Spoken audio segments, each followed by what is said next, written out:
Alfred, lately I keep hearing that America is moving toward autocracy. But that sounds absurd. We're the most free nation in the planet. We have the Constitution. Why do you think we could end up like countries, where power gets concentrated in one man? Because autocracies don't begin with tyranny. They begin with applause. No one wakes up one morning and says, "Let's get rid of free speech and crown a strongman." No. It starts with admiration for a leader who speaks the truth, does what he wants, and fears no one. Sound familiar? But what's wrong with that? People are tired of weak politicians. They want someone decisive. Decisiveness by itself is not a virtue. I can throw a brick through a window, that's also decisive. The question is, who controls the power and in what direction it's used? When a leader says, "Only I can save the country," and the crowd answers, "Yes. Do whatever you want," that's not democracy. That's a voluntary surrender of responsibility. But many believe Trump truly defends America and acts for the people. This isn't about Trump. Or Biden. Or any individual leader. If another person comes tomorrow and receives the same blind loyalty, the result will be the same. The problem is not the leader.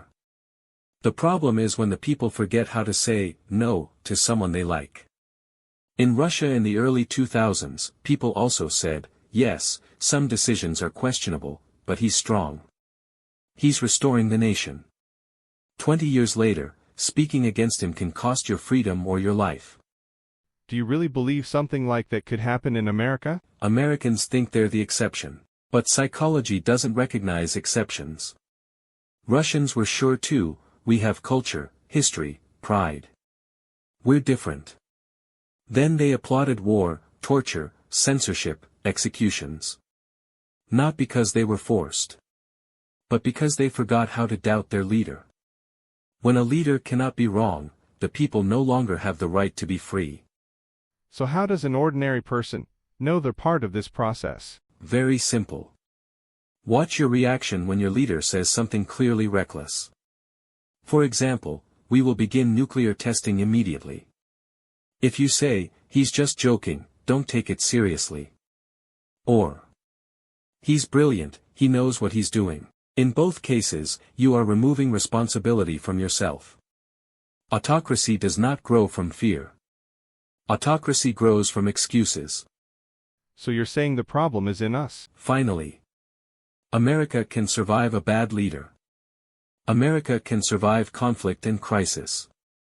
But America cannot survive the loss of citizens who can say, "Stop. Explain. I want to understand what I am supporting."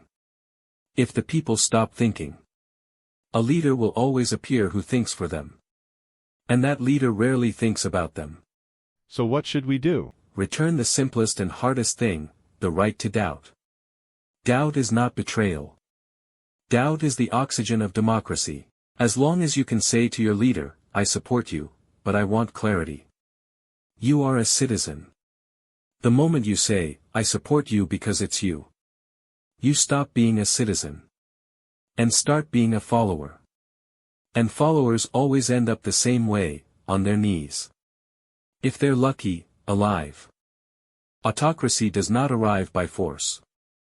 It arrives when people stop asking questions. America can still wake up. But the window is closing.